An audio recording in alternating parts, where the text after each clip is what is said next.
Lululemon knows the 2 times you'll love your everyday pants the most are when they're brand new and when they're broken in.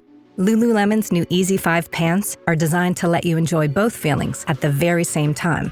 Because Easy 5 is the brand new pant that delivers a broken-in feel from day one. Engineered with the structure you want and the touch of stretch you need. Easy 5 casually outperforms denim. Shop now, in-store or online. Athletic innovation for everyday life. Lululemon.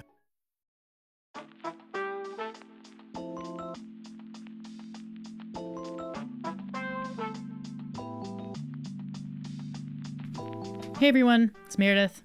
You're listening to the Afternoon Snack Podcast. On today's episode, we're going to revisit a theme that has been in our world for a really long time, and it's the concept of focusing on raising the floor and not the ceiling. And the reason why we're bringing it back is, yes, to talk a little bit about how it applies to behavior and habit building and all of the areas in which we kind of focus on it, but also to get really specific on how it applies and shows up in aerobic endurance training, and then how that training applies to you, even if you're not an endurance athlete. It's an interesting concept because of how in aerobic training and endurance training, there's kind of these 2 thresholds, these lower and upper thresholds that correlate to heart rate, speed, power, whatever it is that you're doing. And it's really tempting to work at these kind of intense zones to pull it up, but that's not how you do it. We are going to tell you how you do it. And it's going to become very clear why Zone 2 training has gotten really popular, but also why Zone 2 training doesn't necessarily apply to everyone. We sort of wander around in the science. So buckle up, put on your lab coat and glasses, and we'll get into it.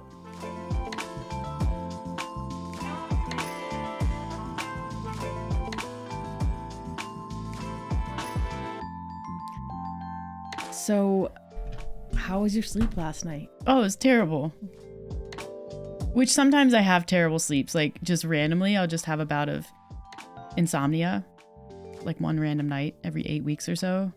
This was a little more self-inflicted. I think because both of us have pretty solid sleep, we don't worry too much about sleep hygiene. Specifically, you fall asleep reading boring stuff on your phone. At least I think boring stuff, usually. Mm-hmm. But we had a really good ski day yesterday. And I had recorded a couple of your runs. So we spent probably 15 minutes watching your runs on replay because you had a couple of really, really nice turns. Yeah. Potentially 2 of the nicest turns I've ever seen you take. Right. And you work really hard on your skiing. You don't just go out there and ski. Yeah. You take it seriously. You've been doing drills and you do lessons and the group outings and stuff with instructors. And you're constantly watching YouTube and thinking about it. And so this was a big win for you. Yeah. And it's not to say I'm not one of those like insufferable people who's just like, out there trying to be perfect, because I'm not. And I don't think I'll ever be. Like you, obviously. And I also suffer by comparison a little bit because sometimes I take videos of you skiing and you just always look amazing skiing. I think everyone knows this. And I see myself ski and I can experience a bit of letdown because sometimes what I feel like I'm doing doesn't translate to how I think I look. Not that it's not about looks, but visually speaking, just like with Olympic weightlifting or golf or something, any like sport really, there are visual cues that you're doing something well or doing something not well. And then like the discrepancy between, okay, how did that feel and how did that look can help refine technique. But skiing is really complicated because it happens. It's not just like there's lateral movement, there's fore aft, there's rotation, there's gravity. There's a lot of things that happen at once and the feedback is very quick.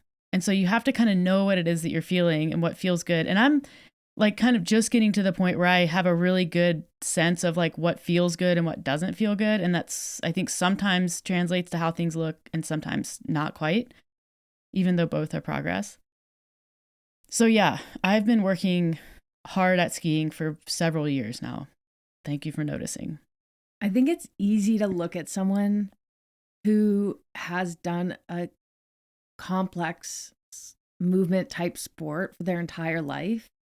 And because they make it look easy, and this applies to Olympic weightlifting, skiing, I mean, really any sport.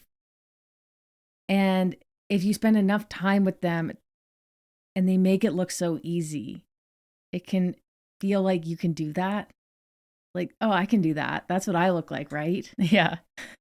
But then you actually see yourself and it's shocking. Yeah. That happened to me swimming. Mm-hmm. You took a video of me and I was like, wait, what? Yeah. What? That's not how it feels. No. Yeah. I don't look like I'm slicing through the water. Yeah. Swimming is a weird comparison to skiing, but it's kind of similar in that, you're not dealing with normal forces. It's not like you're running on the ground. You're not dealing with like an expanded expression of like an everyday movement. Like it's skiing off a cliff or down a mountain. That's a weird thing to do. That's not like a normal thing that humans do. And then same thing with swimming. You're trying to move your body through space, but you're also trying to not sink. There's like an element of floating, of having to do something that's not really natural for humans. And so that's it's nice to see you struggle in that a little bit, even though you're sort of stepping away from it. I think it helped you understand me with skiing, because sometimes you're like, you sort of like you're kind of like a little kid, and there's that, which you said this weekend in a way that actually sounded like a compliment, and I appreciate that you said I have like a childlike quality when I'm skiing. Yeah, I said I wish you could see yourself the way I see you on the ski hill, because it is a childlike quality. It's like endearing, but not in I'm looking down on you or it's because you suck. It's you're out there. It's so playful. Yeah. And you don't take yourself too seriously. Like, you want to get better, but you're out there having fun. And even the way you move, you just seem to be having like a great time just on skis. And it's funny. I was thinking the other day, riding the chairlift with you and our friend, looking down, thinking how weird it is that as humans, we've created this thing that we do. We strap on skis. And then we've also figured out how to get good at it. Mm-hmm. And we teach each other how to get better at it. And it's just this thing. I don't know. Sometimes I think I overthink what humans do. Yeah. But it is a great way to get outside. And when you're skiing, you don't really have the capability to think about too much else. Yeah. That's one of the things that I like about it. But also it's been a really good sport as an adult to pick up, because we live in a place where there's skiing. You're a great skier. And it's something that I actually really love doing it. Like I really enjoy doing it. So it's been a fun, albeit very slow process to get to where I am. But back to your point. I have a lot of ski videos of myself that never make it to the internet. Yeah. And it's not all about posting on the internet. Like, sometimes I genuinely just want to see what I look like so I can understand, like, oh, okay, yeah, definitely not like finishing the turn, or like I'm dumping my hips, or I can see my shoulders turning up the hill. So, you took one yesterday that it's at the bottom of this run called Anaconda, which is the kind of one we do that run a lot. It's great. It's north facing. The snow is usually really good. It's got this sort of like narrow sort of chute start, and then it opens up into this lower bowl area that's quite nice. And it had snowed, and so it snowed the day before, so there was like fresh powder, but it had been skied out a little bit, so there's sort of these soft like sluffy bumps, like ferny bump skits.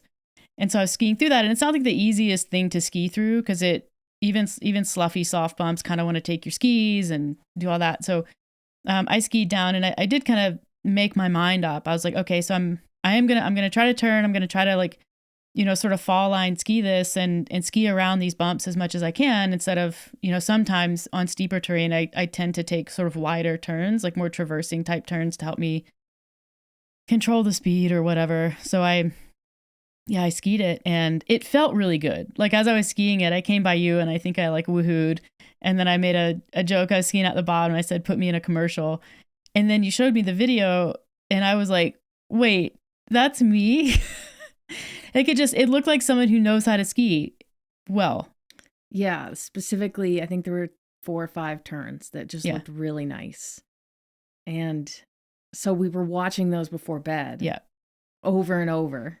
And then after we were done watching them, I was like, I was like holding on to the feeling of what it felt like to do that run. And with any high skill sport, there is some value in sort of like visualizing and trying to put yourself back in the scenario where like you did something well and focus on what it felt like. So I was kind of like focusing on the pressure that was on my feet and like the lifting of my like inside foot, like my arch, and the feeling of the skis coming around and pole planting down and keeping my arms going downhill. So I was like focusing on all of the tactile things that I could remember. And then I got myself too amped up. Yeah, you were too excited. Yeah, which I was genuinely. I was like, it's so silly to get stuck on one run, but it was sort of a coming together of a lot of the things that I have been working on. So, and then I was playing it back, running through it, the things in my head. And then I think I legitimately just got too excited and couldn't sleep. So it happens to the best of us. It's fun when yeah, for sure. Okay. Yeah. It's when I learned that like galloping technique for swimming that one day. Oh, the hybrid. I dreamt free? about it that second night. The loping stroke. It doesn't have a name that everybody uses yet, but it's a cool feeling though when you feel it click. And you want to remember it. Oh, yeah. That's what she was talking about. Yeah. Yeah. So yeah, I think it's cool to have that experience as an adult, and it only comes when you're learning new things. And I mean, to kind of sidestep into our topic for the day, there's a body of very basic work that has to precede your ability to even perceive what's good or bad. Like I think about, with skiing, I can do a turn and I can tell now, I know what it feels like when I like feel my tails sort of like come around in a turn and I'm like, oh, that's, I don't want to feel that. That means something to me. But before, I don't think I had any perception. I was like, it just felt like a long ski. And now I can tell like where the edge is engaging and where it's disengaging. And when I'm kind of like just throwing the tails around and when I'm actually using the front of the ski, those things have feelings. But even 2 years ago, if you were like, look, I need you to feel for the front of the ski, I have no idea what that feels like. Mm-hmm. No concept. And that was after a couple years of skiing. So there's this whole like body of work that rests under your ability to take even basic skills and feel them and put them into into different scenarios. Yeah. And same thing for swimming. For you, I remember early on talking to you about that hybrid stroke and about how I thought that would be a really good stroke for you to move into long term. And I was kind of explaining like the hip drive, the shoulder drive, the rolling, the asymmetry of that type of swimming. And it was just like crickets. Because you're like, I don't know, I just get in the pool and try to not drown. Yeah. But now you can feel it. Yeah. Yeah, it takes a lot to get to level 1, almost. Yeah. There's like a pre-work before you can even get to a level where things start to make sense. Yep. And then you can work on that. Yeah. Yeah. So if you think about skill development or performance as having multiple thresholds, see what I'm doing? I'm getting into the topic. That lower one, the really basic one, is sort of the floor. And that's kind of what you are doing on average. And then that upper one, the ceiling, is like what you're doing in specific scenarios or when you can get that lower level up to a point where it's even relevant. So this is kind of the topic for today, which we'll get into the physiology of this, is on raising the floor and how that applies to behavior change, but also more specifically like where it comes from in exercise science, which is cool. Because this is the theory, any kind of theory with sport, with psychology, with skill development, with professional careers. Theory only matters as much as it can be applied. for someone. Like you can hear, I can hear skiing theory, or I can, you can hear theory about exercise science. But if you don't have the prerequisite base, then it doesn't matter what that theory is because you can't reach it. It doesn't apply to you. Having the knowledge doesn't mean that you can apply the knowledge in a reasonable way. So I think that's a common error in understanding with the general population, like in a lot of ways. It's like we're sometimes too smart. We know too much.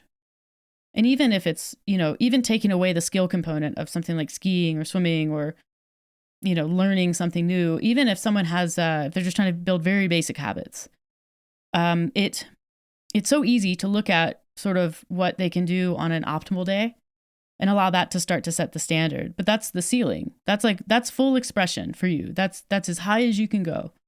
And that's great. It's nice to have those days. They feel good. But the ones that actually drive change in all areas are the basic ones, the floor. So you're better off focusing on those and on raising that. Mm-hmm. Yeah. One perfect day is not better than 5 okay days. And it's just a game of averages when you think about it. Yeah. If a perfect day scores a 100 and then a bad day is like a 20 and you have 4 bad days and 1 perfect day, like the average of that is not super high. But if you have all average days that score 60 to 70, that's way better. Mm-hmm. And then eventually, if you focus on those 60 to 70% days and slowly work them up to 71, 72, 72.5 over the course of time, that, makes a really big impact. So the ceiling, those perfect days. Yeah. Then you get into that all or nothing. Well, yes. But you still get those days. Like if even if you're focusing on the average and on the floor, you're like, I'm just going to focus on what I can do on most days. You're still going to get those Easter egg days where everything clicks. Yeah. And those still matter. They're still great. They're still fun to have. And they contribute in a productive way to the average, as long as you're not ignoring the rest of the days, the more normal ones. So and truly, like there's a whole psychology behind that. And if things are more level generally, you probably won't look at those days in the same way. Like, oh, that's what I can do if I just really apply myself. Like, no, that's what you can do when the stars align. And they're not going to do that every day. So stop waiting on that to happen. This has been a theme for our messaging for like years. It's like kind of uncanny that it has come back around in the way that it has. Cause I'm like, holy cow, like this is like, we've been doing this raising the floor talk for like 4 years in various ways. Turns out it's a universal principle. It really is. There's a legitimate overlap with performance. And I think I listened to this podcast and then you listened to it by Scott Johnson, who's this endurance coach. And he was talking about aerobic training. And he has a book. And that's when it kind of dawned on us, I think, like, maybe this is worth talking about both in history, but also because it's of interest with like endurance work and aerobic training too. But it also applies to strength and skill development and stuff like that. So. Yeah. So I think he gets into the specifics of it, but when it comes to the aerobic floor, yeah, there are 2 thresholds. The lower threshold would be the floor, and then the upper threshold would be the ceiling. So the lower threshold is more of the aerobic base, what you can do for a long period of time. And then the ceiling would be more of an anaerobic. Yeah. Or in terms of running, it might be just a higher effort aerobic. Depends on the person. So it depends on the person. So for some people, it might be a 5K. For others, it could be a 200-meter run. Yeah. I think that upper can oscillate. Right. But there's the lower is a pretty well-defined point.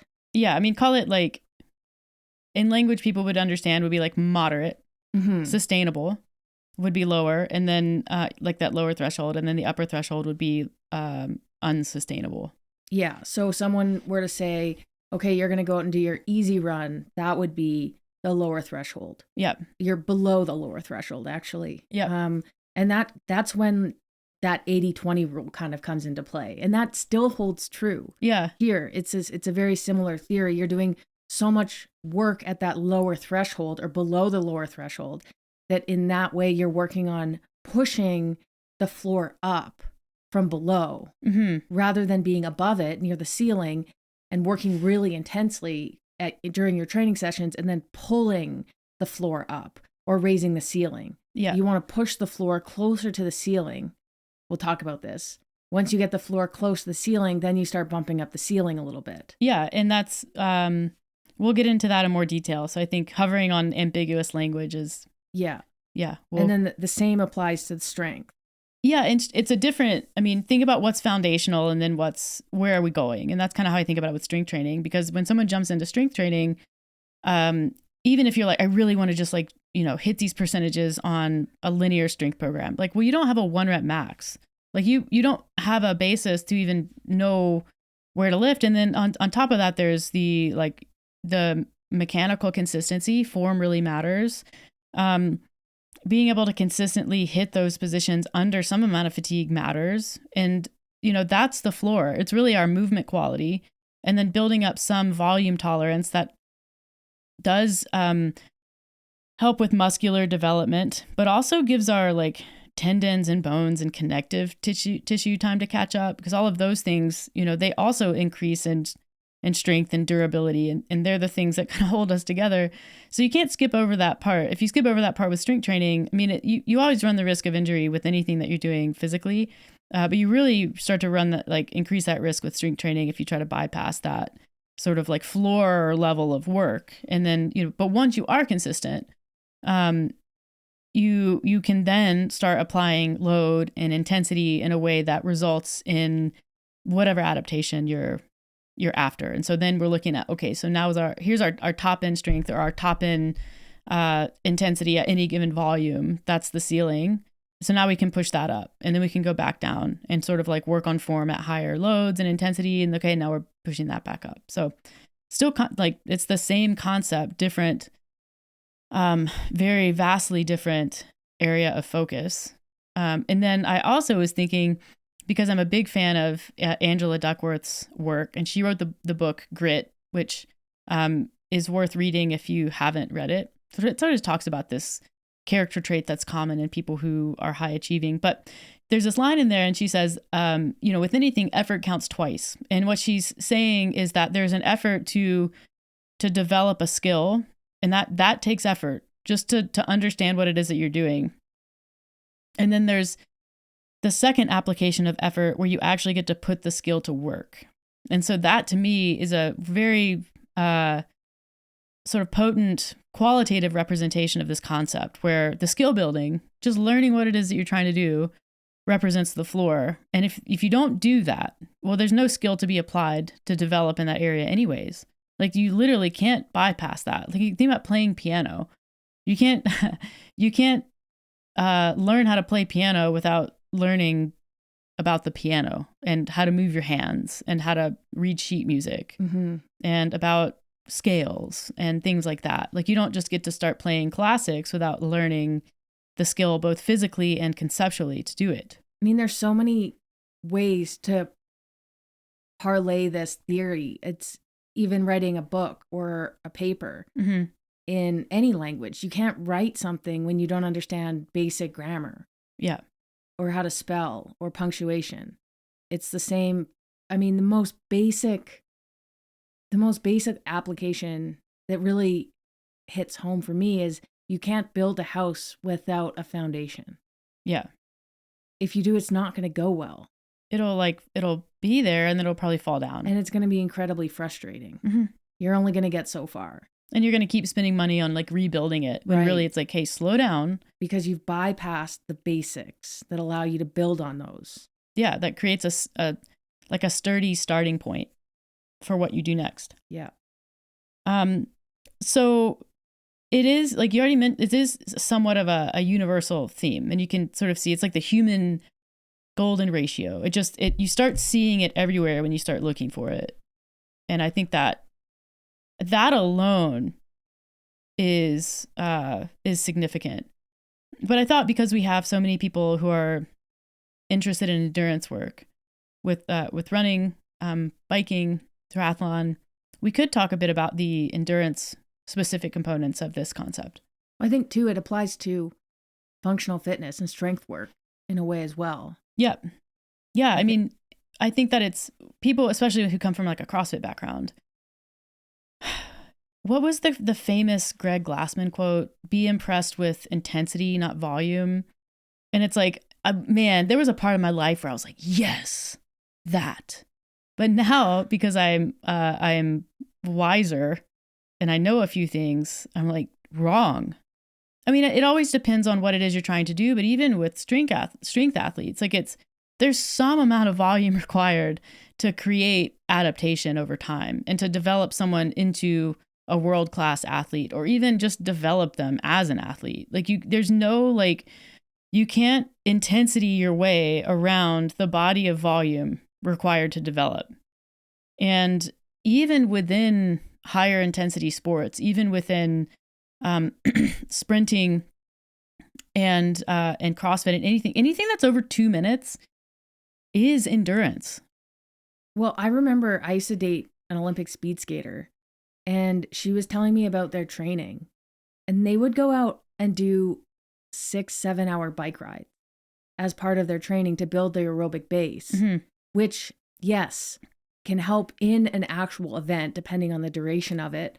But even for sprinters, it allows you to not only sprint faster, and maybe it doesn't apply directly to the actual one event that you do at the Olympics, but it allows you to train more.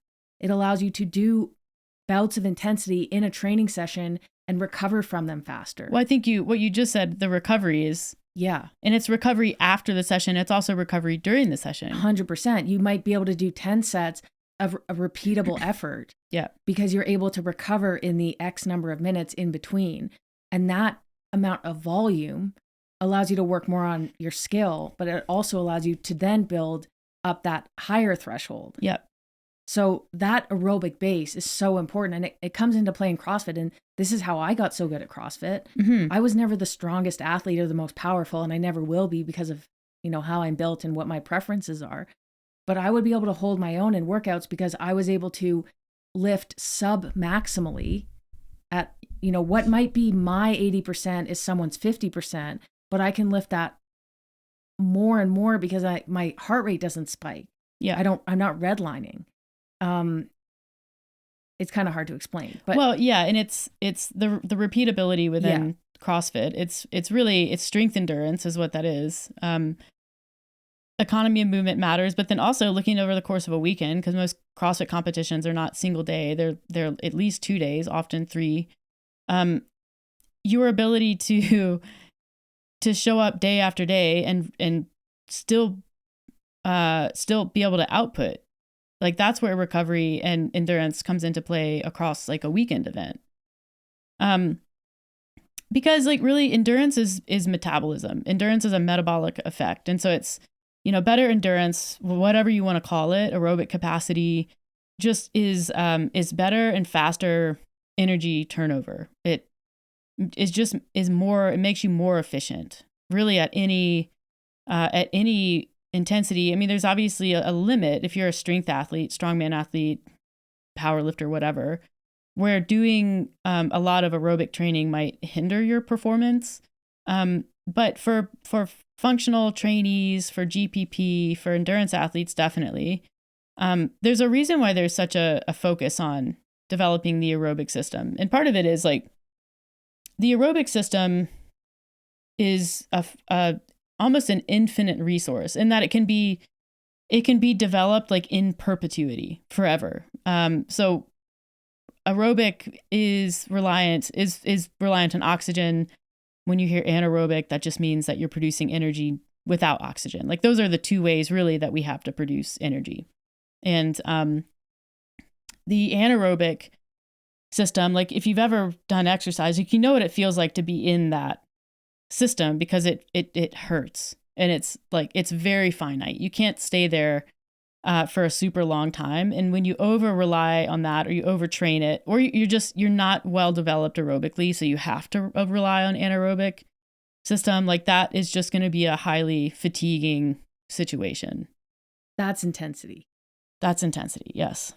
But even without, you can have, I mean, people can work in some, I mean, and it's a scale, right? Like it's not like you're flipping a switch and going from anaerobic to aerobic. Like they overlap. Yeah. But you see people who are underdeveloped aerobically, but still like somewhat fit. They can push themselves for a long time. But because they are over relying on that anaerobic system, where an aerobically developed person will eventually, like they'll get to the same point, and then that aerobic athlete will continue. The anaerobic athlete will just sort of have to stop. Yeah. Like there's just nothing, or slow down heart to rate goes so high, and then it doesn't recover. Yeah, exactly. I mean, and that's one of the markers of what threshold are we in. Mm-hmm.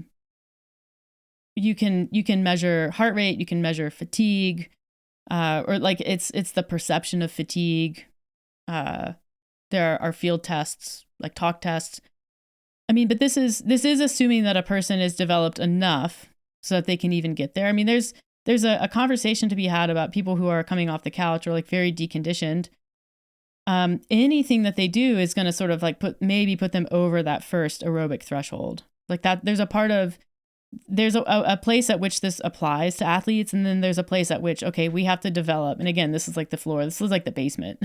Well, it's a floor. You have to digging the hole for the basement. Yeah, you have to focus on that aerobic base. Like that has to be the focus, whether you're a beginner or experienced athlete. Like you'll never maximize your aerobic potential or your performance potential unless you optimize and develop and maximize your aerobic base. And then even as you progress and as you become very elite, you can continue to maximize your aerobic base. And we'll talk about that. But so just to put that into practical terms, the person who's off the couch, if you say to them, okay, I want you to run at a pace that you can sustain for an hour, which is the test for the lower aerobic base.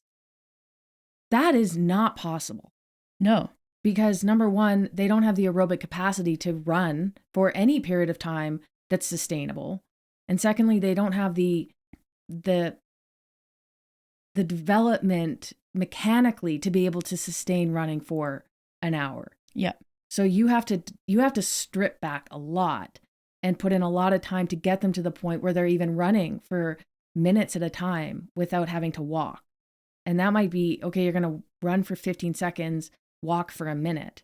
And that's digging the hole for the basement. And then eventually you can pour the foundation and then start building the house. But that's going to occur over a period of months or years. Well, I think that's a common question that athletes might have or coaches might have is how do you work with an athlete who's very beginner develop? Like the answer to that is you reduce the duration and then run walk. Like you bring the intensity down in the only way that you can really which is to stop moving. And that also gives the person the time to develop the neuromuscular coordination and these actual strength components of running, the timing, the motor units, things like that, which are very similar to strength training, but they don't just turn on. Like you have to develop that so that you're not overtaxing peripheral systems. Like when you're talking about fatigue, there's central fatigue. And so that's fatigue that's directly related to the cardiovascular system.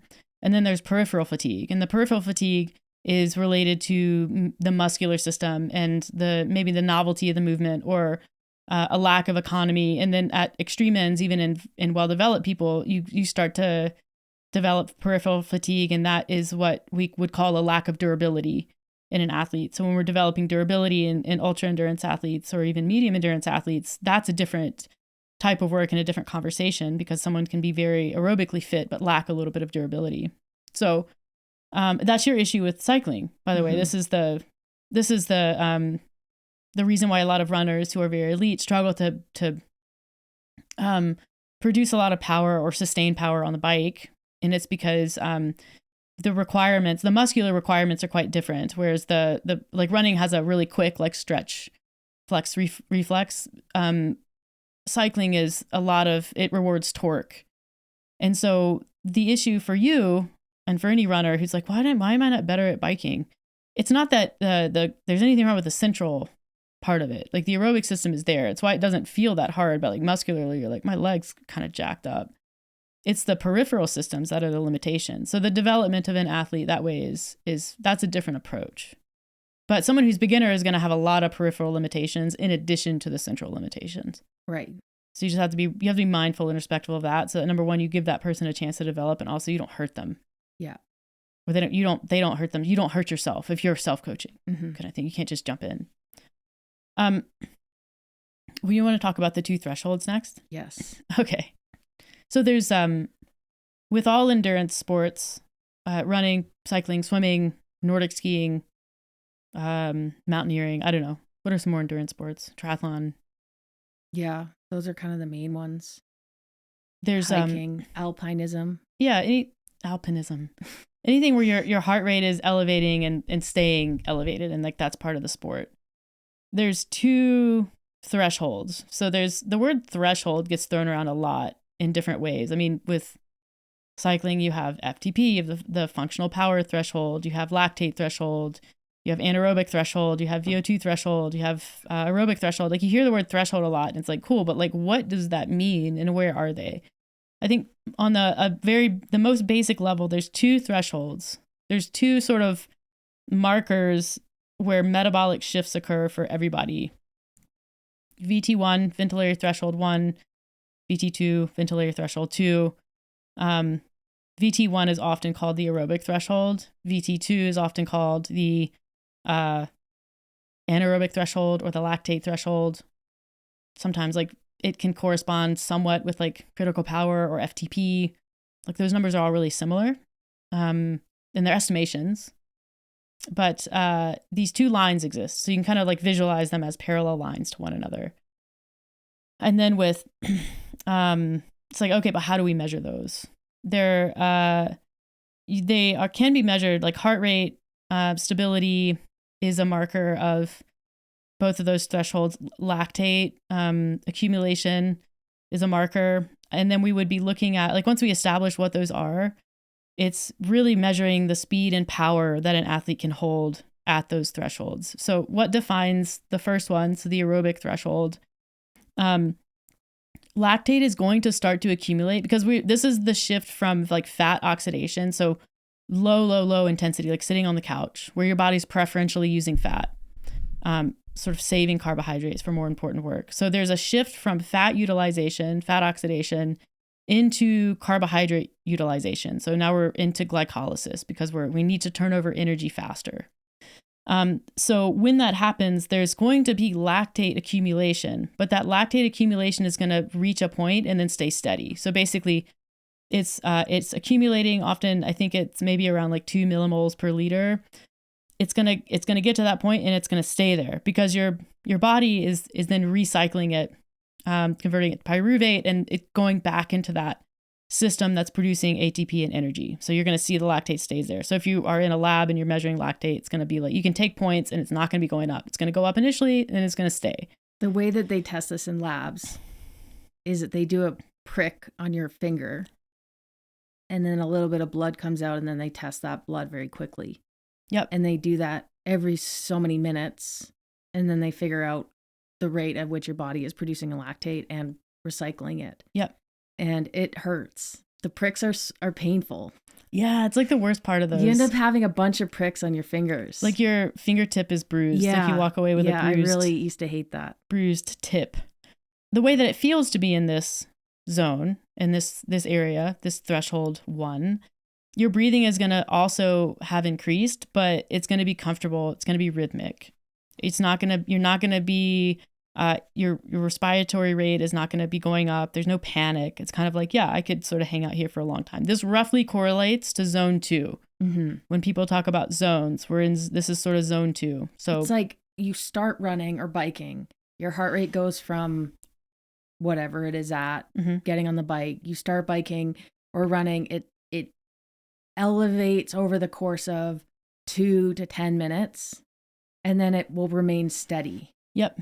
And it will not continue to drift up over the course of many minutes or hours. And depending on the athlete and where they're at with their development, this heart rate, it can be between like 70% and 85% of max. So obviously the more aerobically developed someone is, the higher that's going to be. And then they'll sustain that. Whereas if someone's a bit newer, maybe their heart rate gets to like 75% of max. And that's where you see that cardiac drift start to occur. It becomes unsustainable. Which means your heart rate continues to elevate at the same pace. Yeah.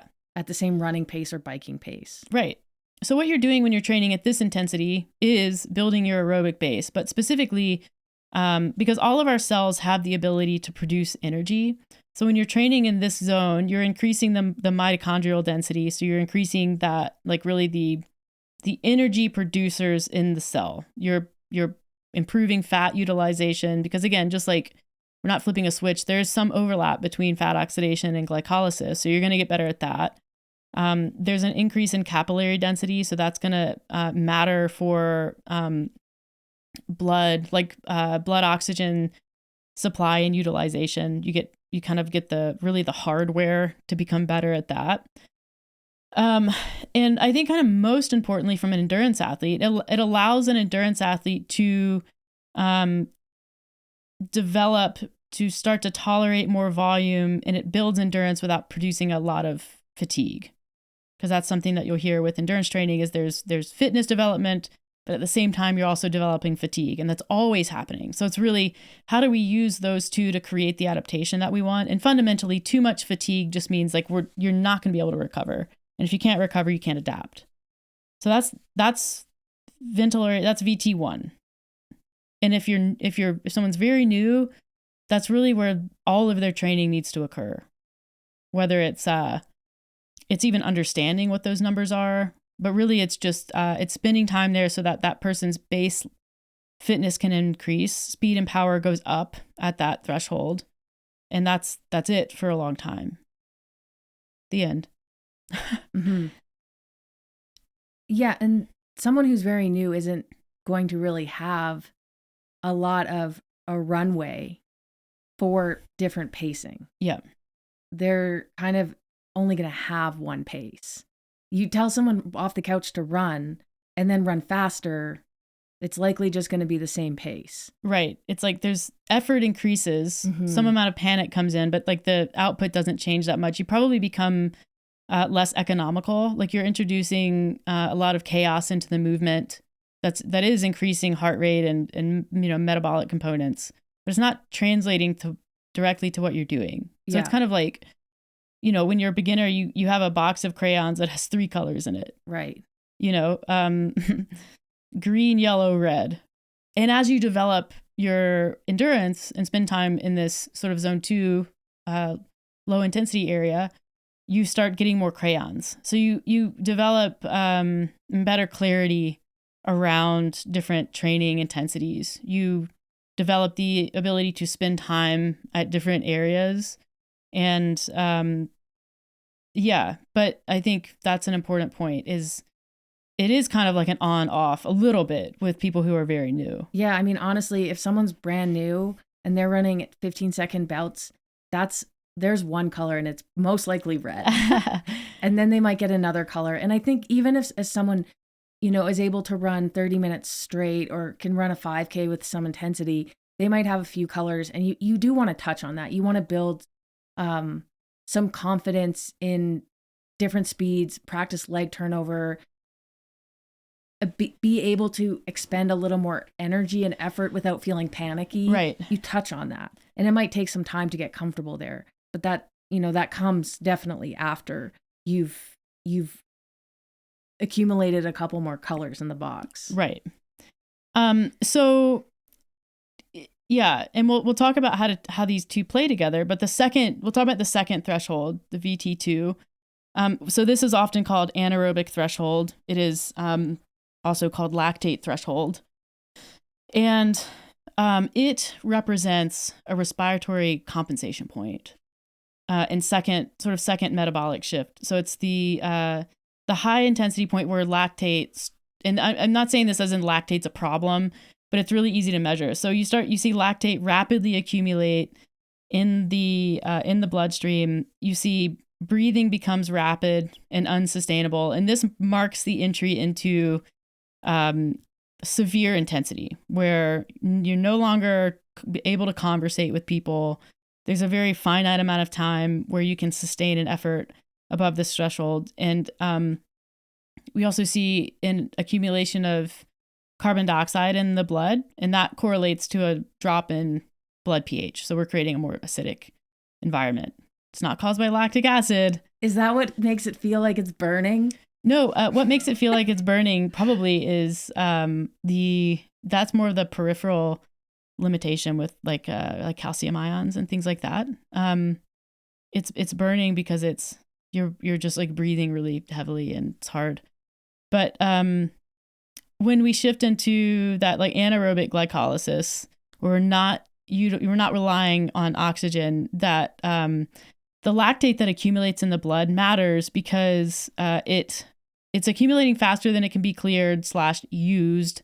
People use the word cleared a lot as in like it's a waste product. It's not. But lactate does buffer some of that acidity. And acidity, it's not that, like, you probably can't feel the acidity in your blood, but it does hinder, like that accumulation of hydrogen ions is what hinders these metabolic processes and muscle contraction and things like that leads to that complex fatigue and like system failure. So yes, it correlates to the burning. It's not what you're feeling, but it is definitely playing a role. You're not burning from the inside out. No, it just feels your like body doesn't get that. Your body doesn't get that acidic. If you start hearing, yeah, stop. I'm burning from the inside. Yeah, I mean a blood pH shift of It definitely does feel like that, though. I know you would if your blood pH shifted significantly, you'd die. But small shifts definitely are indicative of a buffering limitation, and that because so many of our muscular processes rely on ions moving across a gradient. When you have a buffering limitation, that's going to contribute to some deficiency in those systems. So like the calcium ions start to accumulate outside of the sarcoplasmic reticulum, which is that pump that helps with muscle contraction. And this muscle contraction matters for endurance sports too. Is anyone having flashbacks right now to Bio 30? Bio 30? Yeah, like grade 12 bio. Oh, yeah, I don't. High school biology class. AP bio. Yeah, I was never in AP bio. Oh, no, it doesn't surprise me, actually. I was in AP psychology, though. Oh. Yeah. That's also kind of weird to hear. Why? I don't know, because of so much money you spend on therapy. It's metabolic and muscular mayhem at this point. Right. So there's utility to training VT2. I mean, that's, especially if you're a middle distance person or someone who's going to have to sprint at some point to a finish, like you want to have that system developed. And it is a part of aerobic training for sure. I mean, even though it's anaerobic, it's power output, it is something that most people would like want to develop alongside their aerobic base. And so you kind of alluded to it earlier. I guess before we move on, to train VT2, like when you're training around this threshold, the amount of time that you can spend around those efforts is short. So it's, whether you're training, at that threshold, above that threshold, the training's going to look significantly different. So when you think endurance athletes are training, thousands of hours a year, only like a very small percent of those hours are going to be at or above this threshold. And it has to be that way because it's so stressful. Like it's a huge strain on the body and the mind, truly. So you just want to be sort of strategic with it. And it's not where you start. Like you alluded to it earlier, neither one of these thresholds can be pulled up. You don't develop them by training above them and hoping that they will then react to that. Both of them are developed best by pushing them up, which means training below them. And this is very similar to strength training. Different systems in a way, but same theory. Mm-hmm. You have your 1 rep max. You don't get stronger by going into the gym every day and hitting your 1 rep max as many times as you can, which is probably going to be like once, if at that. I mean, the Bulgarians would argue otherwise, but most people are going to go in, and in order to increase their 1 rep max over time, they're going to do several weeks hitting 5 sets of 5 at 70% or 80%. In and around that, different rep ranges, progressive, that sort of thing. You're working below your 1 rep max. Yep. Or even your max for sets of 5. Mm-hmm. And then you slowly push that up, and then you retest the 1 rep max. Hopefully it's higher. And then you go back to below at certain percentages and work from below again. Yeah. And I mean, even the, Bulgarian method where they're going into the gym and it's like every single day you work up to a daily max. Mm-hmm. But after you work up to your daily max, you work sub-maximally for the rest of the day. And even with that, there's some acceptance of, like, depending on where, like, how the system is designed, no one is expecting that people go into each and every day and have that daily max go up. And there probably is some acceptance for it going down. And that's fine, because this is one of those situations where your brain understands what the number is, but your body doesn't. And that's most relevant for strength training, where you can see a lot of day-to-day fluctuation. But, Bulgarian methods, Russian methods, to be frank, a lot of those athletes take drugs. And so you kind of have to be able to recover and do that kind of training. Otherwise you'll break. And so the more linear programs, sub-maximal volume training is also more appropriate for people who aren't on drugs, but also who aren't professional athletes and who have jobs and stresses outside of the gym.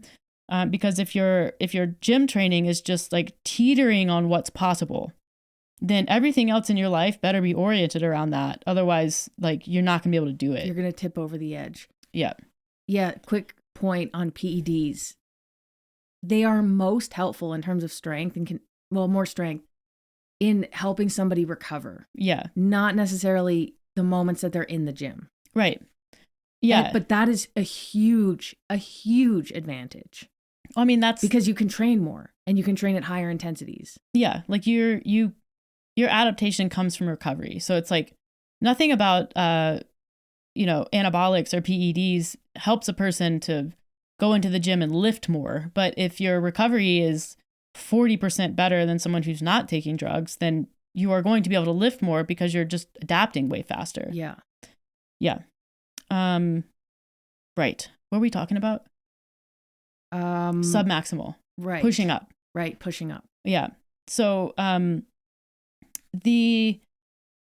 Scott Johnson talks about this, but if you visualize the two lines and you visualize, okay, the upper line is anaerobic threshold VT2, the lower line is aerobic threshold VT1. As you train your aerobic threshold, if we're plotting speed at each of those numbers, or power if you're on a bike or an erg, when your speed at your lower threshold or your power at your lower threshold is within 10% of your speed or power at your upper threshold, at VT2.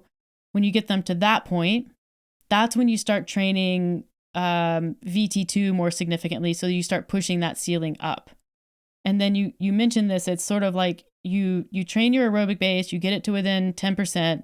Okay, now we're going to train that anaerobic system. We're going to push that up while maintaining the aerobic base. And then once that's up, now we're going to try to push that speed and power at VT1, that aerobic base, back up to within 10% of the new VT2. And you sort of stepwise push them up. It's sort of a push up and then create more space, and then push up and create more space. So VT1 is always chasing VT2, and then you never want them to be the same. But you just want to be able to create more room for more aerobic development. Does that make sense? Did I do a good job with that? Yeah. I mean, to explain it more practically, I can take my numbers for running. So if my 10K pace is 355 per kilometer, my marathon pace is 408. Mm-hmm. That is only a difference of 13 seconds per kilometer. That's very close. So in this case, continuing to work to make my marathon pace faster isn't necessarily it is, yes, what I'm doing. I'm still working below that because I can't just work at my 10K or 5K pace all the time because I would become exhausted. but I'm touching on that 10K pace or 5K pace to push up that capacity. Yeah. And then at the same time, I'm also working on getting my marathon pace a little bit faster. So you're kind of, like you said, it's not like they're notching up at different rates. Yeah. But ideally you want to keep them in that low percentage. Somebody who is not as aerobically fit. I've been running for a long, long time. Their marathon pace might be 7 minutes per kilometer. And then their 10K pace might be 5.5 minutes per kilometer. And that's a 1.5 minute difference per kilometer. That's significant. Yep. So you would definitely want to keep that 10K pace around there and then build that marathon pace up. And it might even be bigger. Yeah. A bigger thing. And some people can't even test in the 10K realm. They can't do like a 30 to 45 minute test at a higher intensity. Yep. They also might have a lower hot like threshold 2. Yep. Well, they probably do. Where their slow pace is very close to their threshold 1 is very close to their threshold 2 pace as a result of mechanics. Yeah, I mean, there's so many complicating factors when we start talking about how someone produces speed or power, because you're talking about economy of movement, complex fatigue, peripheral limitations, like all of those things come back into the conversation.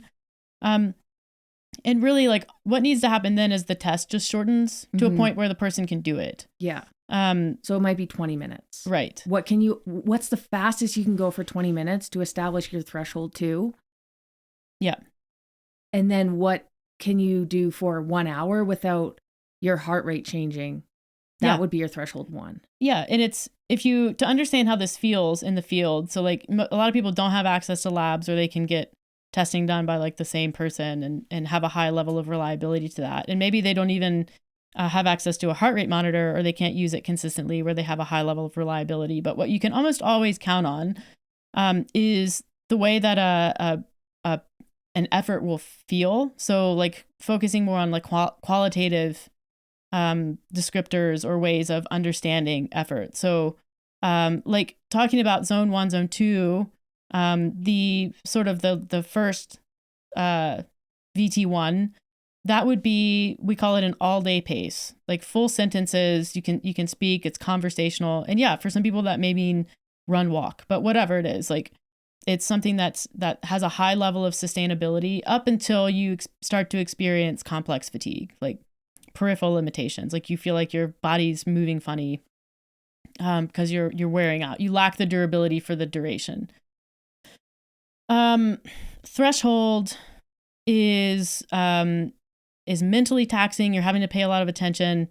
Communication's very difficult. So, I mean, going from zone 2, so all day pace, full sentences, zone 3, so we call that tempo, is, breathing is deep, conversation is halting. So maybe you're not talking in full sentences, but you can still get, a few words out before having to take a breath. Like you're halting conversation, but you're still able to do it. Threshold, so that kind of lactate threshold, is when one word answers. So if someone's asking you a question, it's like yes, no, maybe a head nod. Like you stop being able to really communicate, both from you can't focus on what the person's saying, but also to interrupt your breathing to speak would have too great of an impact on the effort. Zone 5, so in sort of now we're into the VO2 realm, so we're above threshold. Conversation is impossible. You can't talk at all. 0 words. Sort of ragged and increasingly disorganized breathing. And then full-on anaerobic, so that zone 6 sort of area is all out, max effort, intense muscle burn. You're perishing. Offline. You can't hear anything. All of your teeth are showing. We're talking like, 30 seconds or less kind of an effort here. Yeah. So that's the way it feels. So if you're trying to understand what that heart rate is or what that pace is for you, if you're running, you can go out there and dabble with that and sort of like, what does it require for me to be able to move and still remain fully conversational? and then sort of like, pace, heart rate. And then, okay, what is the effort just above that? What is the effort above that? Because that's going to be threshold. And that like gets you a starting point a little bit for where you're at. And then you can monitor that on your own. So when you see, okay, well, my speed is, it used to be that I could run at a 6:15 pace and maintain full conversation, but now I'm feeling good at like a 5:50. Well, that's an indication that your speed at that lower ventilatory threshold has gone up. Check on the second one. Has that speed changed at all? Maybe not. Depends on your training. But that's kind of how you understand it in the field, both as an athlete and as a coach. In addition to looking at things like heart rate drift. So, I mean, when you're fully conversational for 30 minutes or more, you should see that your heart rate elevates and then flatlines, like you said earlier. So that's kind of, and I'm only saying that because when we start talking about training, it can start to feel very like not tangible, but it is actually very tangible if you're willing to take the steps required to quantify or get some data associated with your training. Yeah. So to go back, if you are running for an hour with a friend and you're running at a 5:50 pace and you're conversational, and then at 30 minutes, you start huffing and puffing a little bit more, your breathing rate and your heart rate increases, then you're above your lower threshold at that point. And that's the good test. Yeah. Then you would say, okay, no, if I'm going to run with this friend and we're going to chat, we need to run a little bit slower. Yeah, which is also great training. Yeah. Yeah, of course. It's still great training. It is the training. And where this training leads to is you start to address the deficiencies related to the aerobic system. And it applies, I mean, like we've already said, it applies to everybody doing anything, even remotely aerobic. The one thing I'm glad that it was mentioned on, like Scott Johnson mentioned it in his podcast and his book, is the issue of intensity. And I think this really applies to people who come from a CrossFit background and where you're used to going in and just sort of like melting your face every day. And that's the expectation. Yeah. And it shows up both in the sport of CrossFit and when a CrossFitter steps out into endurance sports. Mm-hmm. Then it can also come from other areas. It can come from people who just over rely on interval training.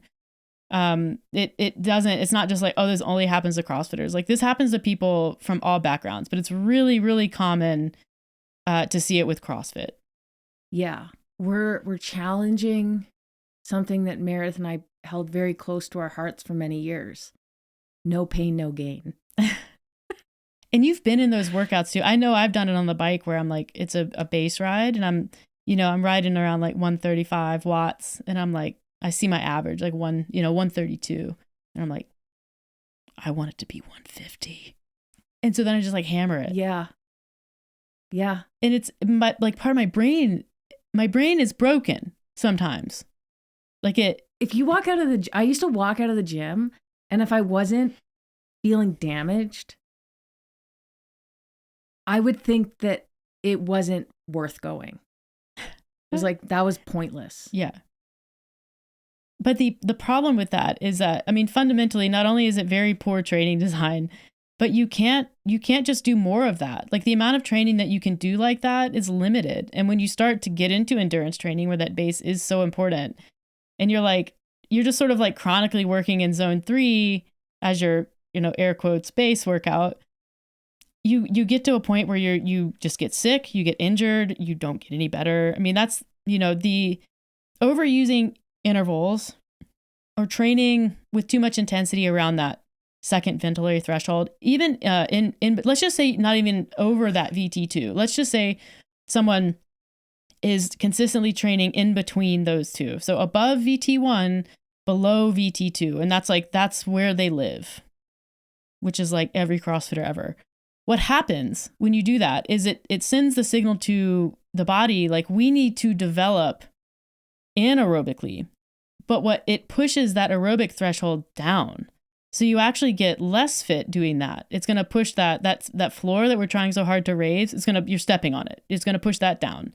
And it's probably not going to push that VT2 up very much either because you're not training effectively near that anyways. Like training design isn't there. If you're doing if you're in between the VT, if you're the VT sandwich, you're probably doing that to air quotes develop your aerobic base, when really you're just developing neither. All you're doing is accumulating fatigue, really. Yeah, you're dampened. You have one pace. It's too hard to be easy and it's too easy to be hard. Yeah. It's in the middle. Yeah. And so it becomes the only thing that you can ever do. Like, you just become chronically dampened. Yeah. This is a real, women tend to suffer from this. Like, they just tend to end up here more commonly than men, but it can happen to anybody. Why is that? Volume tolerance. Like, men, when you look at power output across sports, men typically have a bit more of a gradient. Like, they have more delineation, whereas women don't. And so they sort of just naturally fall into this in-between zone without paying attention to it. So it just happens a bit more naturally for women. Makes sense. And probably just like the way that society thinks women should train. I don't know. Right. Well, I think too, a lot of women probably didn't train when they were younger or didn't play sports at a high intensity. I mean, yeah, maybe I'm generalizing, but yeah. Then they get into training and they don't even know what truly hard is. They don't know. They can't do it in training, like in weightlifting, but like telling a woman to go all out, if you're new, you don't know what that means. The only way I could ever get like new athletes to do it and experience it was a sled. Yeah, a sled is an air bike even wouldn't. No. What's too heavy? It's scary. It's scary, yeah. A lot of people, when they're new, they panic because your brain is thinking, I'm dying. You need to slow down. Especially if you experience that delay. I mean, when you work up in like VO2, like zone 5, zone 6, your heart rate doesn't respond right away. Like, you go there and you're like, this is okay. But then after you stop, that is when you become unwell. Yeah. And so it's hard. It's hard to get someone to go there and to understand that, especially because you're working against something that feels really, really hard. Yeah. So yeah, that's kind of the deconditioning that can occur. Like, people, when you think about what creates adaptation, you introduce the stress, the body responds to the stress, the body adapts to the stress, and that's how you create fitness over time. And it should go up, like that oscillation. If you view it as like an oscillating graph, like fitness and fatigue, where they're kind of developing at once, the fitness trends upwards. But the issue is that if someone introduces stress before they're recovered from the initial stress. So if your training interval's too much, or you're just doing poor training design, you have one session and it's like, okay, now you are in recovery for that session. And like a medium intense session could take up to 3 or 4 days to recover from. But let's say that athlete, they do another intense training session 36 hours later, something like that. It's not like you're not double dipping on anything. You're inhibiting your recovery from that initial training session. And if that's the training pattern, then you never adapt properly. There's no super compensation that occurs. You get weaker, you get slower, you get more tired, and you get to a point where you're just really confused because you feel like you're working hard. You're like, why isn't this working? And it's because you're overtaxing your system and not allowing for adequate recovery. Because that's how the body the body responds to training in recovery. It has to be there, which doesn't mean like sleep. Like, it's part of training design. Mm-hmm. It means you can't do like interval workouts on back-to-back days. You can't be working up there all the time. It has to be. You have to have that zone 1, zone 2 work. And then what I thought was interesting, because of this like renewed, or this focus on zone 2 that's gotten really popular, is that like I look at my zone 2 power, like my power at zone 2, I'm like, it's kind of not easy. It's not an easy, the upper end of zone 2 for me is not an easy wattage. It's not an easy power output. And probably for you, the same with running. And Scott makes a good point. Like, the more elite someone becomes at endurance sports, the less time they can spend in zone 2. They actually can't train zone 2 that much. You have to train zone 1. Because zone 2, especially like middle to upper zone 2, becomes too stressful, too costly for the athlete. Because they're able to maintain a heart rate that is higher for a long period of time. Yep. And it's taxing on the nervous system in a way that's unique. It's taxing on the muscular system. Like, it's not a slow pace. And he kind of describes these athlete phenotypes, like someone who has a really great aerobic base has, really big zone 1 and zone 2. like medium zone 3, appropriately sized zone 4, zone 5, zone 6. Someone who's underdeveloped aerobically, small zone 1, zone 2, giant zone 3, and then like whatever for the upper ones. We don't know. And I think that's really interesting. So it's like for someone who's beginner, underdeveloped, zone 2 is going to feel awesome. For someone like you, zone 2 is kind of hard. Yeah, I mean, you hear this all the time. Some people will say, I have to run the pace I have to run at to keep my heart rate in zone 2 is unbelievably slow. And that's the indication of a very big zone 3. As soon as they start running, they're in zone 3 because their heart rate, you're just not efficient. Your heart rate goes up into that zone 3. So you do have to add in walking to keep that heart rate lower, because you don't want to just, there's nothing really in between walking and slow running. That can be a big jump for a lot of people. Yeah. So you do slow running plus walking to maintain that heart rate in zone 2. And then eventually you reduce the walking, increase the duration of running, and then get them to a point where they can build a zone 2. Yeah, exactly. I mean, look at, what you said about your zone 2 speeds, like Eliud Kipchoge, like you look at elite runners and you're like, well, of course they don't run at their upper zone 2. Like, look at how fast that is. Yeah. You can start to like, it starts to make sense, but it's sort of like your zone 2 and my zone 2 are not the same thing. So let's use different language for it. Mm-hmm. Or at least understand, like when someone throws out like, we need to be doing zone 2 training, they're leaving out some context that's really relevant. Well, they're applying to most people. Yeah. True. And even language like, zone 1 recovery, like zone 1 isn't recovery either. Zone 1's just volume. That's how you safely get in volume at a certain point. That's just base. So, but I thought that was interesting. I've definitely been in phases in my sports career where I was like the giant zone 3 athlete. I just had like I was like zone 3 and zone 5. I lived in those places. Yeah. What do we want to talk about next? I don't know. Maybe we can talk about the mental side of it. We've talked a lot about the physiological side of it. Yeah. But there's a mental aspect as well. And that is coming from being an athlete that lived in zone 3, zone 4, zone 5, especially CrossFit. My desire to move into a more endurance-based sport was to reduce the mental load. Every time you go into the gym and you hit, these hard intensity workouts, especially if you're doing CrossFit class, where your training isn't well designed necessarily. You're doing everything for time. You're racing your fellow gym mates. You're hitting that zone 5. You're lying on the ground. You have Pukey in the background on a poster. It's really nice to shift to an endurance-based sport that is, again, like you're working in zone 1 and zone 2, or you're building up to that. At that point, I could run comfortably for many minutes.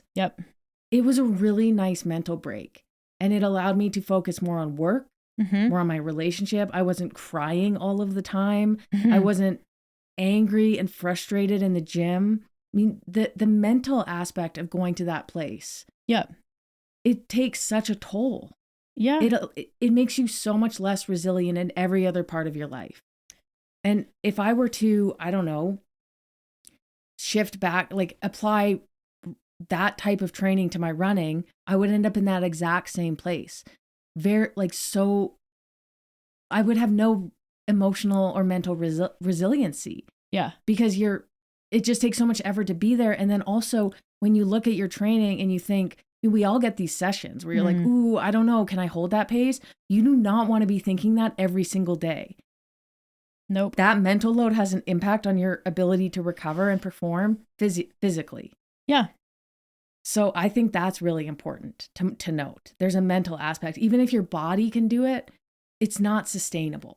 Right. And that's like the amount of motivation, intrinsic motivation required to accomplish a task can change over time. And as a result, I mean, exertion is conscious. Like that's a choice. So like when you repeatedly expose yourself to a stimulus that's really hard and really painful, if the right motivators aren't in place for that, either intrinsic or extrinsic, like you're doing it for your job, it gets harder and harder to go back to that well. And that's just the reality of it. And I think that's why you see so many people who burn out in a lot of different sports, but definitely you see CrossFit athletes who like they retire and they don't want to see it again ever. Not everyone goes that way, but I do know a lot. And that's not a coincidence. That's not because there's anything wrong with CrossFit. That's just like, that's what happens when you repeat that kind of training over and over again. And then one day you're just like, I can't do that anymore. I don't want to go there.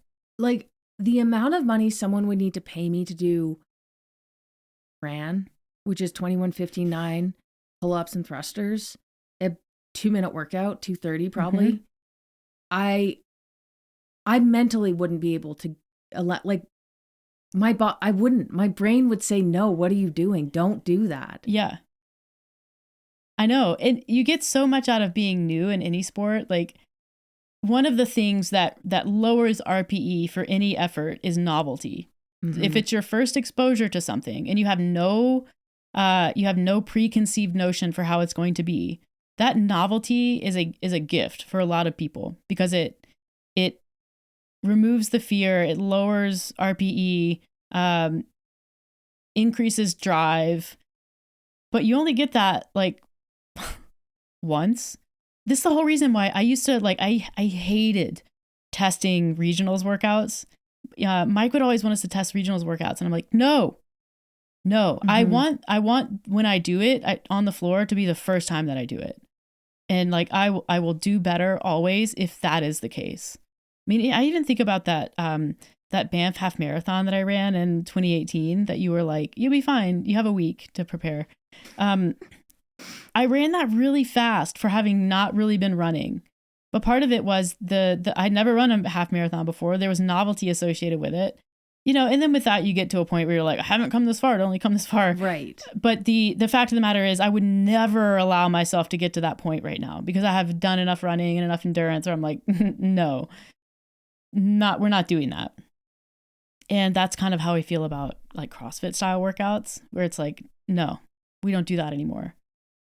No, thank you. It also is important to note that we realize going there doesn't actually improve your fitness all that much. No, it doesn't. And that matters. That knowledge. I mean, when you truly believe that making it hurt as badly as possible makes you fitter, then yeah, you're motivated to make it hurt. Right. But we know better now. And also age plays a factor.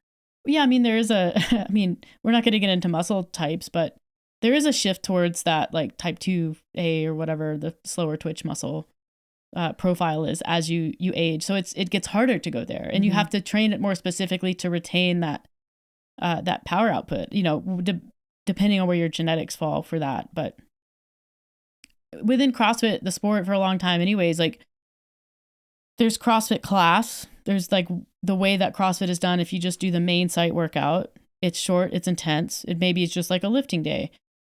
And then there's CrossFit, the sport. And a lot of the sport has shifted, or it did for a while. I don't really know where it's at now because I don't keep up with like how people are training it. But for a long time, and Brent Fikowski kind of popularized the endurance approach to training CrossFit, which is slow down. Let's get some more volume going, periodize. Like we're not doing CrossFit, the sport in training. We're training and then we're like turning dials at the right time of year for CrossFit, the sport. So there's like two different ways to train that even at an elite level. But even at an elite level, it's, there's that part of training that's going to hurt and is very specific to the high power output stuff that, I think a lot of people tend to overdo that. It's almost like if I think about work, a lot of us have jobs where you're going to have those really high stress days or meetings. Yeah. And you can handle it because they're infrequent, but they are so stressful. You're just mm-hmm. trying to survive, at least for me. Yeah. And if you have that type of meeting and that type of job where the stress is that high every single day, there are two things that are going to happen. You're going to quit, Yep. or you're going to show up to those meetings half-ass because you cannot anymore. So you show up as half of yourself. You can't care that much because your body won't even let you tap into that adrenaline. Yeah. You're too tired to show up in the way that you showed up initially. And that's exactly how those workouts are. It works once in a while. You go there. You can manage it. You can recover. You go back to your regular job for the next 2 months, and then maybe you have another high-stress meeting. Yeah. A test. But if you have a high-stress meeting or a high-stress workout every single day, there's only those two places you're going to go. You're going to break. You're going to break, or you're just going to dampen to the point where your body basically prevents you from perishing. Yeah. And there's a fine line. Mm-hmm. You know, you have to have some clarity on where that line is for you. Which, you know, it's the same with training. Like you look at the really specialized protocols out of like, you know, the Norwegian double threshold kind of work. The only reason why they can do that is they have such good clarity on their athletes. Because it's like there's a specific sub VT2 threshold where that works. And if you work above that, it no longer works. Mm-hmm. It's too stressful. So you have to understand what's that speed, what's that power output, what's that heart rate look like. And you have to stay there because the whole basis for that is doing, you know, two threshold workouts in a day. But if you get outside of that window, specifically on the upper side, you're going to crush that athlete. Yeah. I think the way that we coach too, especially our one-on-one athletes, it is really nice to have an idea of what their life stress is like too. Yeah. Because that contributes to how you program. If somebody is if their workload, they're working 16-hour days, which some people do for periods of time if they're on projects or something like that, their training intensity and volume has to decrease. Otherwise, you're getting negative returns on it. You're impacting their day job, their stress, but you're also impacting their ability to progress in training. Yeah. And again, that all comes back to recovery. Yep. And your ability to introduce the right amount of stress that you can recover from and then pull back on that stress when you can't recover from it. And as much as I think, you know, we kind of normal people that aren't professional athletes want to believe that our sporting goals and our training is on one island and our life and our work and our job and our family and our relationship are on another island, they're on the same island. You can't separate those two. So that means that you just have to be respectful of how they interact. And it goes both ways. I mean, ask anybody who's ever trained for an Ironman or like as a part-time athlete, there's a cost to their relationships and how they show up at work or how they show up at home with their family. It's not one way impacting the training. The training also goes to your relationships and it can impact everything else. So you kind of have to understand, you know, when you're selecting the balance for what your goals are, you have to get really clear on what that could look like and what it could mean. Because it's so common for people to get, 6, 8, 12 weeks into a training program for something like an Ironman and realize like, I didn't sign up for this. Like, this is costing me too much, or, I'm not showing up at work, or I'm, being an asshole to my partner, whatever. There are these things that you don't necessarily foresee being problems that can be really big problems. So it's understanding how lifestyle factors can complicate, but then also how your training can really start to complicate your life in a way that you might not enjoy. Yeah, there's a big lifestyle factor and mental aspect to it. Yeah. So with me, like for me, when I look at how do I implement this for like, in our GPP program, in our tactic training, I kind of, my philosophy with strength training is based on like really classical, boring strength training design, which is, if we're running a linear cycle, which we have been for like 12 weeks, as we get to the kind of the end of that linear cycle, a lot of the volume goes away. It has to. Like you see the accessory volume kind of fall off. More the metabolic volume goes away, especially on like Mondays or like lower body leg days. So I'm really protecting what matters there, which is the intensity on the lifts, and like preserving that. And then, for me, like the balance is always, it's a strength and conditioning program. So there's a conditioning element too. So we do our, Wednesdays are kind of our longer aerobic days. Sometimes they're mixed modality. They can look a little CrossFit-y. Sometimes they look really endurance-y. It just sort of depends on the week. so I also kind of, I find strategic ways to pull back volume there. So I program, somewhat often I'll program like 45 to 60 minutes of just easy movement. So it's a workout that you cycle through with, running, rowing, biking, whatever, with some, farmer's carries, holds, burpees, whatever, but it's specified at a low intensity. So like, sustainable, basically sleeping, like whatever that is for you, do that. Because that's how we're doing our low aerobic base work, and we're doing it in a way that's more engaging than just going for a run or being on a bike. Like we're introducing some, functional movements to that too. Which makes it not the best aerobic training, but we're not an aerobic, this isn't an aerobic program. It's a functional program. So it's like, how do I blend those two things together? And then, also in a way that protects the progression that we're on, and then what I'm trying to do and what I'm trying to progress over the weeks. So, yeah, it makes it very different than a lot of the programs that you can find on the internet.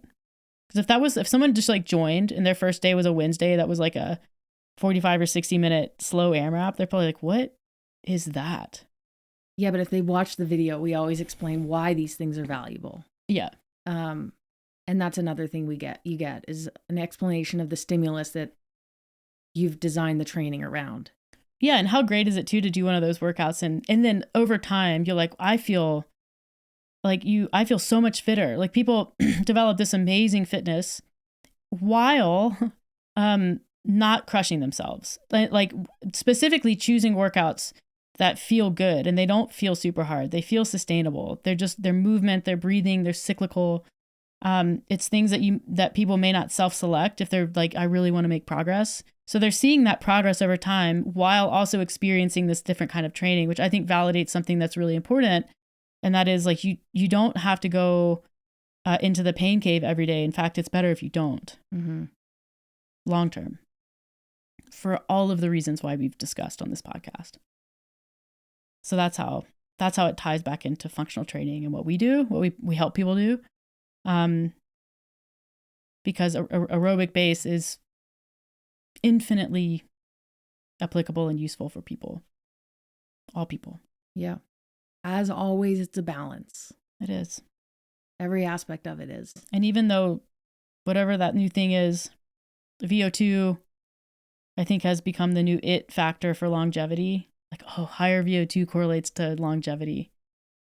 It doesn't mean that that's the only thing that you need to focus on. Because there are so many factors that contribute to vitality. You don't want to have a super high VO2 and bird bones.